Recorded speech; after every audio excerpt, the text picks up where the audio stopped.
ਜਦੋਂ ਵਿੰਨ ਕੇ ਤੀਰ ਮਾਰਿਆ ਤੇ ਹਰ ਵਾਰ ਨਿਸ਼ਾਨੇ 'ਚ ਲੱਗਿਆ ਜਾ ਕੇ ਵੀ ਹਰ ਵਾਰ ਨਿਸ਼ਾਨੇ 'ਚ ਨਹੀਂ ਲੱਗਦਾ ਹੁੰਦਾ। ਹਰ ਵਾਰ ਕੋਈ ਦਿਮਾਗੀ ਤੌਰ ਤੇ ਪਰੇਸ਼ਾਨ ਬੰਦਾ ਆ ਕੇ ਤੇ ਉਹਨੂੰ ਸ੍ਰੀ ਗੁਰੂ ਗ੍ਰੰਥ ਸਾਹਿਬ ਦਾ ਹੀ ਨਿਰਾਦਰ ਕਰਨਾ ਸੁਝਦਾ। ਫਿਰ ਵੀ 26 ਨਵੰਬਰ ਨੂੰ ਜਦੋਂ ਬੈਰੀਕੇਡ ਤੋੜੇ ਆਪਾਂ ਇਸੇ ਸੰਘਰਸ਼ 'ਚ, ਉਹਦੇ ਤੁਸੀਂ ਕਿਹਾ ਜਿਹੜੇ ਬੈਰੀਕੇਡ ਤੋੜ ਕੇ ਗਏ ਆ ਉਹ ਸਾਡੇ ਬੰਦੇ ਨਹੀਂ ਆ। 26 ਜਨਵਰੀ ਨੂੰ ਜਦੋਂ ਲੋਕਾਂ ਦਾ ਵਹਿਣ ਲਾਲ ਕਿਲੇ ਵੱਲ ਨੂੰ ਆਪੇ ਵਹਿ ਤੁਰਿਆ ਤੇ ਜਿਹੜੇ ਉੱਥੇ ਬੰਦੇ ਪਹੁੰਚੇ ਤੁਸੀਂ ਇਹ ਕਿਹਾ ਉਹ ਸਾਡੇ ਬੰਦੇ ਨਹੀਂ ਆ। ਨਾਲ ਢਿੰਗਰਾਂ ਨੇ ਕਾਨੂੰਨ ਹੱਥ 'ਚ ਲਿਆ ਸੀ, ਫਿਰ ਉਹ ਵੀ ਗਲਤ ਸੀ। ਜਦੋਂ ਸ਼ਹੀਦ ਊਧਮ ਸਿੰਘ ਨੇ ਕਾਨੂੰਨ ਹੱਥ 'ਚ ਲਿਆ ਸੀ, ਫਿਰ ਉਹ ਵੀ ਗਲਤ ਸੀ।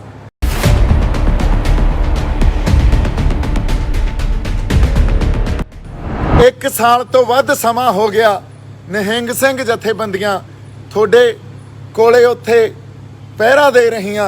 ਜਦੋਂ 26 ਜਨਵਰੀ ਨੂੰ ਕੁਝ ਸਰਕਾਰ ਦੇ ਗੁੰਡੇ ਆ ਕੇ ਸਾਡੇ ਮੋਰਚੇ ਤੇ ਹਮਲਾ ਕਰਦੇ ਆ ਤੇ ਸਾਹਮਣੇ ਹਿੱਕ ਡਾ ਕੇ ਖੜ ਜਾਂਦੇ ਆ ਖਾਤਰ ਉੱਥੇ ਅਸੀਂ ਬੈਠੇ ਰਹੇ। ਹੁਣ ਉਹ ਬੰਦੇ ਬੈਠੇ ਰਹੇ ਜਾਂ ਹੋਰ ਜਿਹੜੇ ਉੱਥੇ ਬੰਦੇ ਉਹ ਬੈਠੇ ਆ, ਉਹਨਾਂ 'ਚ ਇੱਕ ਰੋਹ ਵੀ ਆ, ਗੁੱਸਾ ਵੀ ਆ ਤੇ ਆਪਦੇ ਹੱਕ ਲੈਣ ਖਾਤਰ ਬੈਠੇ ਆ। ਫਿਰ ਵੀ ਪੰਜਾਬ 'ਚ ਰਹਿਣ ਵਾਲੇ ਹਰ ਸਿੱਖ ਨੂੰ, ਹਰ ਉੱਥੋਂ ਦੇ ਬੰਦਿਆਂ ਨੂੰ, ਹਰਿਆਣੇ ਦੇ ਬੰਦਿਆਂ ਨੂੰ, ਯੂਪੀ ਦੇ ਬੰਦਿਆਂ ਨੂੰ ਮੇਰਾ ਇੱਕ ਇਹ ਅਰਜ਼ੀ ਲਾ ਲਓ ਜਾਂ ਹੱਥ ਜੋੜ ਕੇ ਬੇਨਤੀ ਆ ਵੀ ਤੁਸੀਂ ਨਾ ਹੀ ਆਗੂਆਂ ਤੋਂ ਪਾਸੇ ਹੋਇਓ ਤੇ ਨਾ ਸੰਘਰਸ਼ ਤੋਂ ਪਾਸੇ ਹੋਇਓ।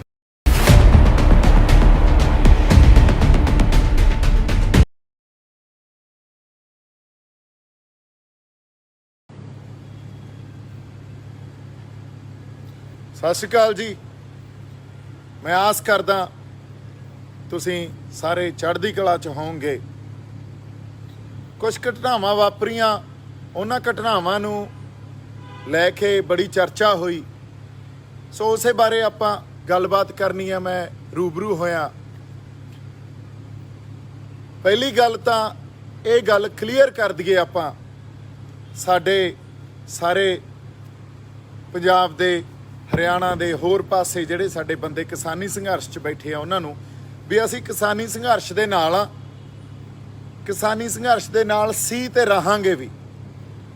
ਇਸ ਲਈ ਇਸ ਗੱਲ ਨੂੰ, ਅੱਜ ਦੀ ਜਿਹੜੀ ਘਟਨਾ ਸਵੇਰੇ ਵਾਪਰੀ ਆ, ਜੋ ਨਿਹੰਗ ਸਿੰਘਾਂ ਨੇ ਇੱਕ ਗੁਰੂ ਸਾਹਿਬ ਦੀ ਬੇਅਦਬੀ ਕਰਨ ਆਏ ਵਿਅਕਤੀ ਨੂੰ ਸੌਦਾ ਲਾਇਆ, ਉਸ ਬਾਰੇ ਗੱਲ ਕਰਨੀ, ਉਸ ਗੱਲ ਨੂੰ ਕਿਸ ਸੰਦਰਭ 'ਚ ਦੇਖਣਾ, ਇਹ ਗੱਲ ਸਾਡੇ ਲਈ ਵਾਚਣੀ ਬੜੀ ਜ਼ਰੂਰੀ ਆ।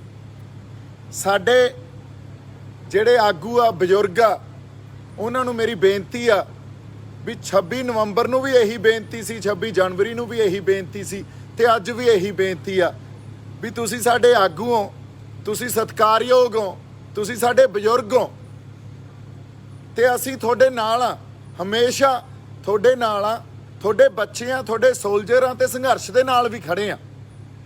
ਪਰ ਕਦੇ-ਕਦੇ ਗੱਲਾਂ ਤੁਹਾਨੂੰ ਵੀ ਸਮਝਣੀਆਂ ਚਾਹੀਦੀਆਂ, ਉਹ ਗੱਲਾਂ ਸਮਝਣੀਆਂ ਬਹੁਤ ਜ਼ਰੂਰੀ ਆ ਵੀ 26 ਨਵੰਬਰ ਨੂੰ ਜਦੋਂ ਬੈਰੀਕੇਡ ਤੋੜੇ ਆਪਾਂ ਇਸੇ ਸੰਘਰਸ਼ 'ਚ, ਉਹਦੇ ਤੁਸੀਂ ਕਿਹਾ ਜਿਹੜੇ ਬੈਰੀਕੇਡ ਤੋੜ ਕੇ ਗਏ ਆ ਉਹ ਸਾਡੇ ਬੰਦੇ ਨਹੀਂ ਆ।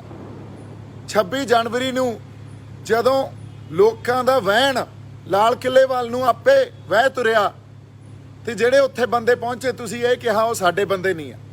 ਹੁਣ ਇੱਕ ਸਾਲ ਤੋਂ ਵੱਧ ਸਮਾਂ ਹੋ ਗਿਆ, ਨਿਹੰਗ ਸਿੰਘ ਜਥੇਬੰਦੀਆਂ ਤੁਹਾਡੇ ਕੋਲੇ ਉੱਥੇ ਪਹਿਰਾ ਦੇ ਰਹੀਆਂ। ਜਦੋਂ 26 ਜਨਵਰੀ ਨੂੰ ਕੁਝ ਸਰਕਾਰ ਦੇ ਗੁੰਡੇ ਆ ਕੇ ਸਾਡੇ ਮੋਰਚੇ ਤੇ ਹਮਲਾ ਕਰਦੇ ਆ ਤੇ ਸਾਹਮਣੇ ਹਿੱਕ ਡਾ ਕੇ ਖੜ ਜਾਂਦੇ ਆ, ਉਹਨਾਂ ਨਿਹੰਗ ਸਿੰਘ ਜਥੇਬੰਦੀਆਂ ਨੂੰ ਅੱਜ ਤੁਸੀਂ ਇਹ ਕਹਿਤਾ ਵੀ ਉਹ ਤੁਹਾਡੇ ਬੰਦੇ ਨਹੀਂ ਆ। ਸੋ ਬਜ਼ੁਰਗੋ, ਗੱਲ ਇਹ ਆ, ਜੇ ਉਹ ਤੁਹਾਡੇ ਬੰਦੇ ਨਹੀਂ ਤਾਂ ਕਿਹਦੇ ਬੰਦੇ ਆ, ਕਿਹਦੀ ਖਾਤਰ ਉੱਥੇ ਅਸੀਂ ਬੈਠੇ ਰਹੇ। ਹੁਣ ਉਹ ਬੰਦੇ ਬੈਠੇ ਰਹੇ ਜਾਂ ਹੋਰ ਜਿਹੜੇ ਉੱਥੇ ਬੰਦੇ ਉਹ ਬੈਠੇ ਆ, ਉਹਨਾਂ 'ਚ ਇੱਕ ਰੋਹ ਵੀ ਆ, ਗੁੱਸਾ ਵੀ ਆ ਤੇ ਆਪਦੇ ਹੱਕ ਲੈਣ ਖਾਤਰ ਬੈਠੇ ਆ। ਪਰ ਫਿਰ ਵੀ ਪੰਜਾਬ 'ਚ ਰਹਿਣ ਵਾਲੇ ਹਰ ਸਿੱਖ ਨੂੰ, ਹਰ ਉੱਥੋਂ ਦੇ ਬੰਦਿਆਂ ਨੂੰ, ਹਰਿਆਣੇ ਦੇ ਬੰਦਿਆਂ ਨੂੰ, यूपी ਦੇ ਬੰਦਿਆਂ ਨੂੰ ਮੇਰਾ ਇੱਕ ਇਹ ਅਰਜ਼ੀ ਲਾ ਲਓ ਜਾਂ ਹੱਥ ਜੋੜ ਕੇ ਬੇਨਤੀ ਆ ਵੀ ਤੁਸੀਂ ਨਾ ਹੀ ਆਗੂਆਂ ਤੋਂ ਪਾਸੇ ਹੋਇਓ ਤੇ ਨਾ ਸੰਘਰਸ਼ ਤੋਂ ਪਾਸੇ ਹੋਇਓ।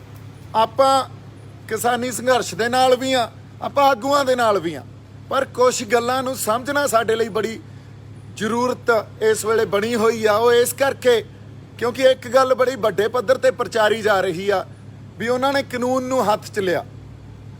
ਜਦੋਂ ਕਾਨੂੰਨ ਇੰਨਾ ਪੱਖਪਾਤੀ ਹੋ ਜੇ ਵੀ ਪਿਛਲੇ 5 ਸਾਲਾਂ ਤੋਂ ਲਗਾਤਾਰ ਸ੍ਰੀ ਗੁਰੂ ਗ੍ਰੰਥ ਸਾਹਿਬ ਦੀ ਬੇਅਦਬੀ ਕੀਤੀ ਜਾ ਰਹੀ ਆ ਤੇ ਕਾਨੂੰਨ ਇਹ ਕਹਿ ਕੇ ਉਹਨਾਂ ਬੰਦਿਆਂ ਨੂੰ ਛੱਡ ਦਿੰਦਾ ਵੀ ਉਹਨਾਂ ਦੇ ਦਿਮਾਗੀ ਗੜਬੜ ਸੀ, ਉਹ ਦਿਮਾਗੀ ਤੌਰ ਤੇ ਕਮਜ਼ੋਰ ਸੀ ਤੇ ਉਹਨਾਂ ਨੂੰ ਛੱਡ ਦਿੱਤੇ ਗਏ। ਇਹ ਤਾਂ ਉਹ ਗੱਲ ਹੋਈ ਵੀ ਕੋਈ ਅੰਨਾ ਤੇ ਉਹਨੇ ਜਦੋਂ ਵਿੰਨ ਕੇ ਤੀਰ ਮਾਰਿਆ ਤੇ ਹਰ ਵਾਰ ਨਿਸ਼ਾਨੇ 'ਚ ਲੱਗਿਆ ਜਾ ਕੇ, ਵੀ ਹਰ ਵਾਰ ਨਿਸ਼ਾਨੇ 'ਚ ਨਹੀਂ ਲੱਗਦਾ ਹੁੰਦਾ।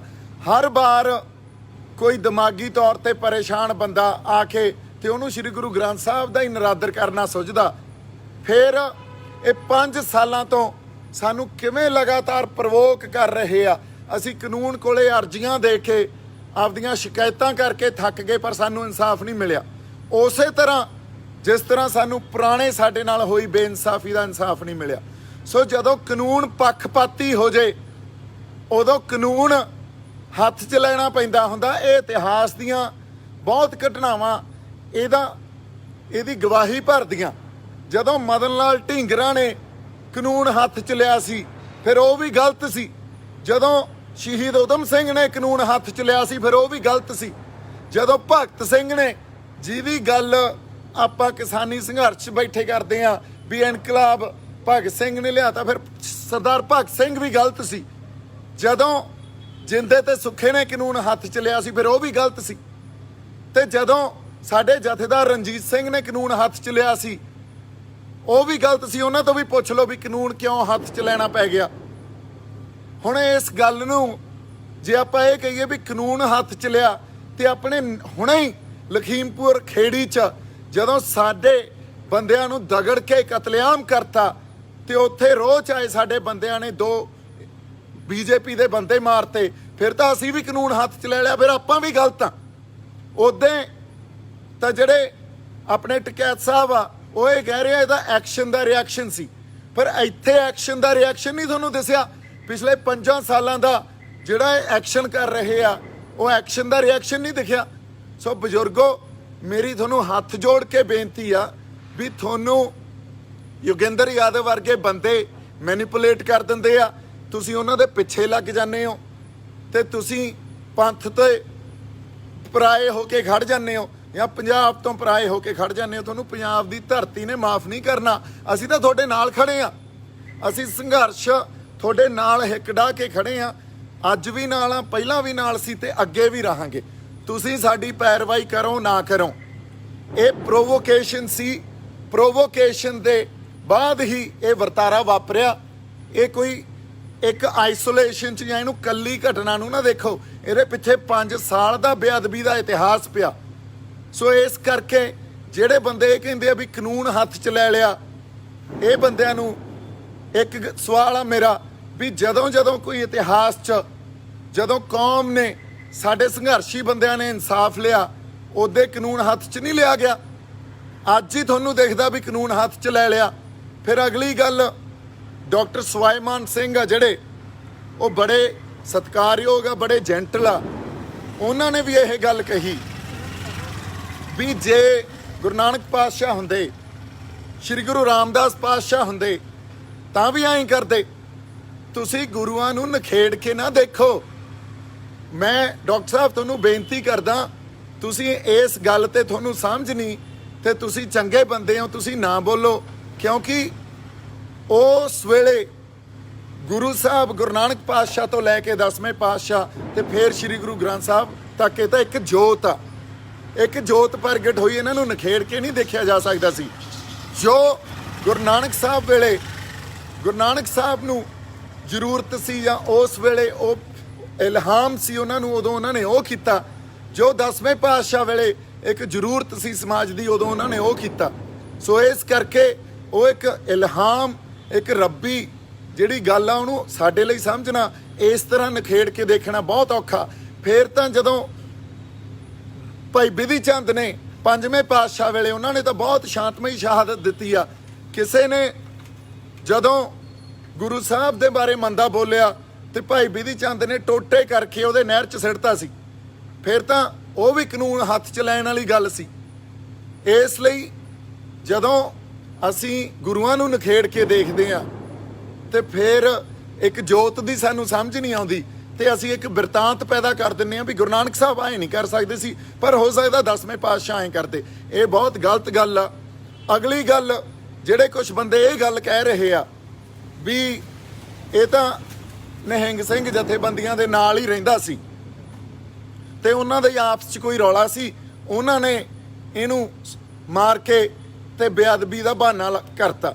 ਵੀ ਪਿਛਲੇ 5 ਸਾਲਾਂ 'ਚ ਤਾਂ ਅੱਜ ਤੱਕ ਇਹੋ ਜਿਹਾ ਬਹਾਨਾ ਅਸੀਂ ਕੀਤਾ ਨਹੀਂ ਕਦੇ। ਤੁਸੀਂ ਖਾਲਸਾ ਪੰਥ ਦਾ ਇਨਸਾਫ ਕੀਤਾ, ਇਸ ਤਰ੍ਹਾਂ ਨਾ ਮੰਨੋ। ਖਾਲਸਾ ਪੰਥ ਲਈ ਗੁਰੂ ਦੀ ਕੀ ਜਗ੍ਹਾ, ਇਹਨੂੰ ਸਮਝੋ। ਜੇ ਤੁਹਾਨੂੰ ਹਜੇ ਤੱਕ ਇਹਨਾਂ ਫਲਸਫਿਆਂ ਦੀ ਸਮਝ ਹੀ ਨਹੀਂ ਆ, ਫਿਰ ਤੁਹਾਨੂੰ ਬੋਲਣ ਦਾ ਕੋਈ ਹੱਕ ਨਹੀਂ ਇਸ ਗੱਲ ਤੇ। ਜੇ ਬੰਦੇ ਨੂੰ ਮਾਰਨਾ ਹੀ ਸੀ ਤਾਂ ਹੋਰ ਬਹੁਤ 100 ਤਰੀਕੇ ਹੁੰਦੇ ਆ ਵੀ ਸਰਕਾਰ ਦਾ ਭੇਜਿਆ ਸੀ ਤੇ ਅਸੀਂ ਕਰਤਾ, ਲਾਤਾ ਸੌਦਾ।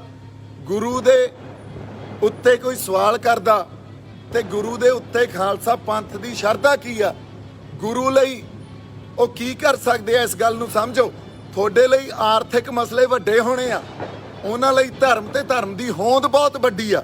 ਸੋ ਇਸ ਕਰਕੇ ਬੰਦਿਆਂ ਨੂੰ ਸਮਝੋ, ਕੌਮਾਂ ਦੇ ਫਲਸਫਿਆਂ ਨੂੰ ਸਮਝੋ ਤੇ ਉਸ ਆਧਾਰ ਤੇ ਅਸੀਂ ਕੋਈ ਅੱਗੇ ਆਪਦੀ ਗੱਲ ਲੈ ਕੇ ਜਾਈਏ, ਕੋਈ ਬਿਰਤਾਂਤ ਸਿਰਜੀਏ। ਇਸ ਲਈ ਮੇਰਾ ਸਵਾਲ ਉਹੀ ਆ ਵੀ ਫੇਰ ਤਾਂ ਸਾਡੇ ਆਜ਼ਾਦੀ ਦੇ ਸੰਘਰਸ਼ 'ਚ ਜਿੰਨੇ ਬੰਦਿਆਂ ਨੇ ਸੰਘਰਸ਼ ਕੀਤਾ, ਉਹਨਾਂ ਨੇ ਸੰਘਰਸ਼ ਜਿਹੜਾ ਕੀਤਾ ਉਹ ਕਾਨੂੰਨ ਹੱਥ 'ਚ ਹੀ ਲਏ ਸੀ। ਉਦੋਂ ਅੰਗਰੇਜ਼ਾਂ ਦੇ ਖਿਲਾਫ ਅਸੀਂ ਕਾਨੂੰਨ ਹੱਥ 'ਚ ਹੀ ਲੈਂਦੇ ਰਹੇ ਹਾਂ। ਤੁਸੀਂ ਕੁਝ ਦਿਨ ਪਹਿਲਾਂ ਇਹ ਗੱਲ ਕਹਿ ਕੇ ਹਟੇ ਹੋ ਵੀ ਅਸੀਂ ਨਲੂਏ ਦੇ ਵਾਰਸ ਹਾਂ, ਤੇ ਫਿਰ ਜੇ ਸਰਦਾਰ ਹਰੀ ਸਿੰਘ ਨਲੂਆ ਹੁੰਦੇ ਉਹ ਕੀ ਕਰਦੇ, ਇਹ ਸਾਨੂੰ ਦੱਸਣ ਦੀ ਜ਼ਰੂਰਤ ਨਹੀਂ। ਇਸ ਲਈ ਇੱਥੇ ਵਿਕਟਮ ਕੌਣ ਆ ਤੇ ਇੱਥੇ ਕਲਪਰੇਟ ਕੌਣ ਆ, ਇਸ ਗੱਲ ਨੂੰ ਪਛਾਣੋ। ਇੱਥੇ ਡਿਸਟਿੰਕਸ਼ਨ ਥੋੜੀ ਜਿਹੀ ਇਹਦੇ 'ਚ ਲੈ ਕੇ ਆਓ। ਤੁਸੀਂ ਹਮੇਸ਼ਾ ਮੈਨੀਪੂਲੇਟ ਤੁਹਾਨੂੰ ਕਰ ਦਿੱਤਾ ਜਾਂਦਾ ਸਾਡੇ ਬਜ਼ੁਰਗਾਂ ਨੂੰ, ਤੇ ਉਹ ਵਿਕਟਮ ਦੇ ਸਰਕਾਰੀ ਧਿਰ ਦੇ ਹੱਕ 'ਚ ਭੁਗਤ ਜਾਂਦੇ ਆ ਤੇ ਕਲਪਰੇਟ ਨੂੰ ਗੁਨਾਹਗਾਰ ਦੱਸਣ ਲੱਗ ਜਾਂਦੇ ਆ। ਉਹ ਜਿਹੜਾ ਵਿਕਟਮ ਆ ਉਹਨੂੰ ਗੁਨਾਹਗਾਰ ਦੱਸਣ ਲੱਗ ਜਾਂਦੇ ਆ। ਸੋ ਇਸ ਕਰਕੇ ਤੁਸੀਂ ਕਲਪਰੇਟ ਕੌਣ ਆ ਇਹਨੂੰ ਦੇਖੋ। ਸਰਕਾਰੀ ਧਿਰ ਇੱਥੇ ਕਲਪਰੇਟ ਆ, ਅਸੀਂ ਵਿਕਟਮ ਆ। ਤੇ ਜਦੋਂ ਪੱਖਪਾਤੀ ਕਾਨੂੰਨ ਐਸ ਚਰਮ ਸੀਮਾ ਤੱਕ ਚਲਾ ਜਾਵੇ ਵੀ ਅੱਜ ਤੱਕ ਇੱਕ ਵੀ ਇਨਸਾਫ ਨਾ ਮਿਲਿਆ, ਫਿਰ ਖਾਲਸਾ ਪੰਥ ਨੇ ਆਪਦਾ ਕਰਤਾ ਇਨਸਾਫ। ਅਸੀਂ ਉਸ ਜਿਹੜੇ ਨਿਹੰਗ ਸਿੰਘ ਜਥੇਬੰਦੀਆਂ ਦੇ ਨਾਲ ਖੜ ਕੇ ਉਹਨਾਂ ਨੂੰ ਇਨਸਾਫ ਵੀ ਦਿਵਾਵਾਂਗੇ, ਉਹਨਾਂ ਖਾਤਰ ਕਾਨੂੰਨ ਦੀ ਲੜਾਈ ਵੀ ਲੜਾਂਗੇ, ਤੇ ਜੋ ਕੋਈ ਖਰਚਾ ਪਾਣੀ ਦੀ ਜ਼ਰੂਰਤ ਹੋਈ, ਕਾਨੂੰਨੀ ਸਹਾਇਤਾ ਦੀ ਜ਼ਰੂਰਤ ਹੋਈ, ਉਹ ਵੀ ਕਰਾਂਗੇ। ਤੇ ਨਾਲ ਅਸੀਂ ਕਿਸਾਨ ਆਗੂਆਂ ਨੂੰ ਵੀ ਬੇਨਤੀ ਕਰਦੇ ਹਾਂ, ਤੁਹਾਡੇ ਨਾਲ ਆ। ਸਾਡੀ ਬੇਨਤੀ ਲੋਕਾਂ ਨੂੰ ਵੀ ਆ ਵੀ ਇਹਨਾਂ ਦੀ ਮਜਬੂਰੀ ਆ, ਇਹ ਸਮਝੋ। ਇਹ ਜੋ ਸਟੈਂਡ ਅੱਜ ਅਸੀਂ ਐਕਸਪੈਕਟ ਕਰਦੇ ਹਾਂ ਉਹ ਨਹੀਂ ਲੈ ਸਕਦੇ। ਇਹਨਾਂ ਦੇ ਉੱਤੇ ਵੀ ਬਹੁਤ ਵੱਡਾ ਪ੍ਰੈਸ਼ਰ ਆ, ਇਹਨੂੰ ਸਮਝ ਕੇ ਇਹ ਜਿਵੇਂ ਵੀ ਆ, ਇਹਨਾਂ ਕੋਲੇ ਇੰਨੀ ਕੀ ਸਮਰੱਥਾ, ਇਹਨਾਂ ਨੇ 3 ਕਾਨੂੰਨਾਂ ਦੀ ਲੜਾਈ ਲੜ ਰਹੇ ਆ। ਇੰਨੀਆਂ ਕੁ ਬੇਨਤੀਆਂ ਮੈਂ ਕਰਨੀਆਂ ਸੀ। ਮੇਰੇ ਵੱਲੋਂ ਬਹੁਤ ਸਾਰਾ ਪਿਆਰ ਸਤਿਕਾਰ। ਜਿਉਂਦੇ ਵਸਦੇ ਰਹੋ। ਸਤਿ ਸ਼੍ਰੀ ਅਕਾਲ ਜੀ।